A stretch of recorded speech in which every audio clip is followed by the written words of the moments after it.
City কর্পোরেশনে দলীয় প্রশাসক নিয়োগের সমালোচনা করে অবিলম্বে নির্বাচন দেবার দাবি জানিয়েছেন জামায়াতে ইসলামের ঢাকা মহানগর উত্তরের আমির সেলিম উদ্দিন। বলেন, জনগণের ভোটে নির্বাচিত প্রতিনিধির মাধ্যমে স্থানীয় সরকার পরিচালিত হওয়া উচিত। দুপুরে রাজধানীর রামপুরায় গরিব ও অসহায় মানুষদের মাঝে ঈদ সামগ্রী বিতরণ অনুষ্ঠানে প্রধান অতিথির বক্তব্যে সব কথা বলেন তিনি।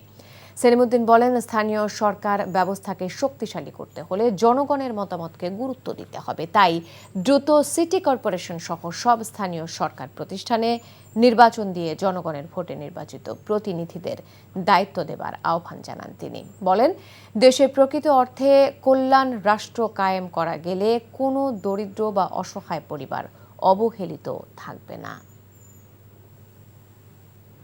এই প্রশাসক সাহেবদের দরকারটা কি? মশার কামড়ে আমরা নামাজ পড়তে পারতেছি না। এই যে ময়লা আবর্জনা, এই যে খানাখন্দক, এই যে আপনার অপরিষ্কার অপরিচ্ছন্নতা, এগুলো কি বড় মাপের কোনো কাজ? আমরা সরকারকে বলবো যে আপনারা এমন সব লোকদেরকে কেন বসেছেন যারা কোনো কাজ করার যোগ্যতা রাখে না।